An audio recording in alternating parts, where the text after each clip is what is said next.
आने वाली है इसलिए क्योंकि जो अपर धर्मशाला है जिसमें नदी सोरी धर्मकोट त्यों और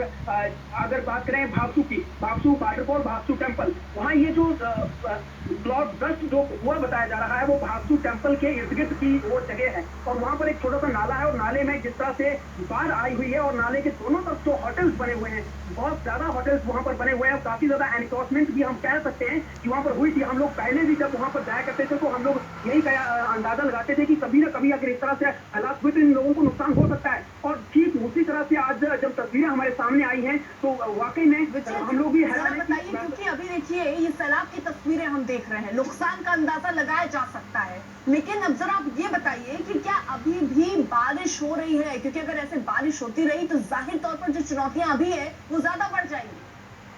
अर्चना बिल्कुल जिस तरह की बारिश ये हो रही है वो वाकई में बहुत चिंता में डालने वाली है। इसलिए हाँ इंतजार तो हो रहा था, इंतजार तो सभी को हो रहा था कि बारिश हो, इसलिए क्योंकि किसान परेशान था। इस वक्त जो है वो धान की फसल जो है वो बीजी जा रही है, रोपाई हो रही है, तो इसलिए पानी की बहुत ज्यादा जरूरत जो है इस वक्त थी लोगों को। लेकिन इस तरह से लोगों ने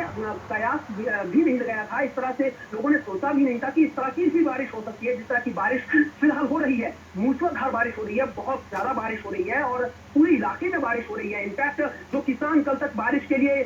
अपने जो परंपरागत तरीके से जो मंदिरों में जाकर जो है वो देवी देवताओं के सामने जो है वो प्रार्थना करते हैं, पूजा अर्चना करते हैं, हवन यज्ञ करते हैं ताकि बारिश हो जाए, इंद्र देवता खुश हो जाए, बारिश हो, तो उसके उसका भी लोगों ने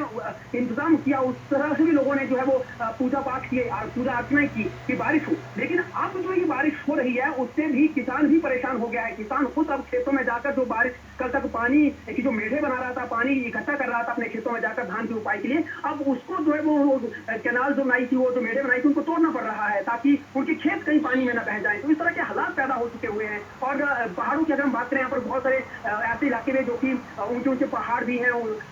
सीढ़ियों में वहां पर खेत है, वो भी काफी ज्यादा बह गए हैं। लगभग जगहों में जिस तरह से कई जगहों पर क्लाउड बर्स्ट हुआ बताया जा रहा है, तो वहां पर नुकसान हुआ है। यहाँ पर देखिए ना गाड़ी किस तरह से तस्वीरों में हम दिखा रहे हैं कि कैसे जो है वो उस छोटे से नाले में बाढ़ आई है और गाड़ियां तक बह जा रही हैं। तो ऐसे हालात नजर देखिए कुछ तस्वीरें हैं वो भी दिखा दे। एक तरफ हिमाचल में बादल फटने से तबाही की तस्वीरें सामने आ रही हैं, तो दूसरी तरफ उत्तराखंड में भारी बारिश ने अपना कहर बरपाना शुरू कर दिया। राज्य के कई इलाकों में कल से ही लगातार बारिश हो रही है, जिसकी वजह से बद्रीनाथ हाईवे पर कई जगह मलबा गिर गया। खबर तो ये है कि बद्रीनाथ हाईवे 7 जगहों पर बंद हो गया है। तो दो तस्वीरें जहां पर बादल फटने से भारी तबाही की तस्वीरें एक तरफ हम देख रहे हैं, अब कटान की समस्या भी शुरू हो गई है, और दूसरी तरफ बद्रीनाथ हाईवे जो है वो बंद किया गया है क्योंकि कई जगहों पर बारिश हो रही है, जिसकी वजह से मलबा जो है वो हाईवे पर आकर गिरा, जिसके बाद ये कदम उठाया गया। उत्तराखंड के कई जिलों में भारी बारिश हो रही, चमोली में तो भारी बारिश की वजह से बद्रीनाथ हाईवे का पहाड़ का एक मलबा आ गया,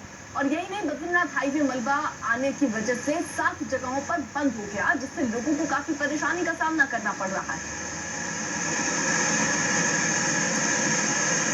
विचित्र यानी देखिए अलग अलग जगहों पर बारिश हो रही है और बारिश के चलते नेशनल हाईवे तो भी बंद करना पड़ा है और कई एहतियाती कदम भी उठाने पड़े।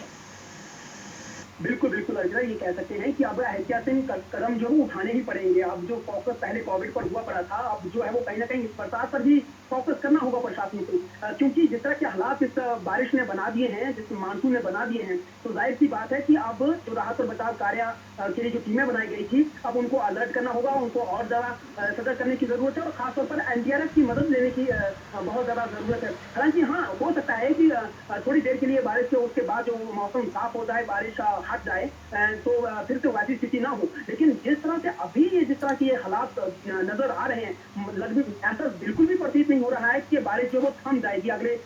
2 से 4 घंटों के अंतराल में। तो कहीं ना कहीं जो है वो और ज्यादा नुकसान हो सकता है, क्योंकि तैयारियां उस तरह से नहीं की गई हुई थी जिस तरह की होनी चाहिए थी। हाँ, हर बार हम लोग भी, हमारी ओर से भी बाकायदा जब प्रशासनिक अधिकारी के समक्ष जाया जाता है, उनसे पूछा जाता है कि आप लोगों ने मानसून को लेकर, बरसात को लेकर किस तरह की तैयारियां की हैं, तो उनका रटा रटाया सा जवाब होता है कि बिल्कुल तैयारियां की जा चुकी हैं, हम लोग जो है वो राहत और बचाव कार्यों की टीमों को अलर्ट किया गया है, हमने हमारे जो सब डिवीजन मजिस्ट्रेट हैं उनको बताया बताया जा चुका है कि आप जो है वो अपने अपने इलाकों का ख्याल रखें। लेकिन हकीकत ग्राउंड जीरो पर वो हकीकत नजर कभी भी नहीं आती है। और आज भी कुछ ऐसी ही जो है वो तस्वीरें हम देख पाएंगे। जैसे ही मौसम साफ होगा उसके बाद अंदाजा अभी नहीं लगाया जा रहा है कि कितना नुकसान जान और माल का नुकसान हुआ है, लेकिन बारिश जब जैसे ही हटेगी, मौसम साफ होगा, उसके बाद जब आकलन होगा, गिरदावरी होगी, उसके बाद जो है वो अंदाजा लगाया जा सकेगा कि कितना नुकसान हुआ है, कहाँ कहाँ नुकसान हुआ है, किस किस तरह की तस्वीरें जो है वो सामने आई हैं। अभी तो हम लोग कुछ इलाकों की कुछ तस्वीरें ही अपने दर्शकों को दिखा पा रहे हैं या सामने ला पा रहे हैं, जहां तक हम लोग पहुंच पा रहे हैं या जो सूत्र हमारे हम तक पहुंच पा रहे हैं। लेकिन ऐसा नहीं है, इलाके में अलग अलग जगहों पे ऐसी ऐसी जगह भी है, ऐसी यहाँ की टोपोग्राफी इस तरह से है जहाँ पर पहुंच पाना मुश्किल ही नहीं नामुमकिन होता है। प्रशासनिक अधिकारी तो नेशनल हाईवे में तो वो पहुंच गए, वहां तो नजदीक था, लेकिन उन इलाकों का क्या हाल होगा जहाँ पर जो है काफी दुर्गम इलाके हैं, काफी जनजातीय क्षेत्र है, वहाँ की स्थिति क्या होगी? आप नजर बनाए रखिए, पल पल के अपडेट हम आपसे लेते रहेंगे। इसी बीच एक और बड़ी खबर उत्तराखंड से ही आ रही है, जल्दी से उसका रुख कर लेते हैं। यहाँ के रामनगर में मरचुलका में के पास फोटोग्राफी का शौक मुरादाबाद से आए पर्यटकों को भारी पड़ गया और ये बताया जा रहा है कि ये लोग मुरादाबाद से यहाँ घूमने आए थे। रामगंगा नदी में अचानक पानी बढ़ने से पिता पुत्र नदी के तेज बहाव में बह गए। ये एक ही घर के दो परिवार फोटोग्राफी के लिए रामगंगा नदी में उतरे थे,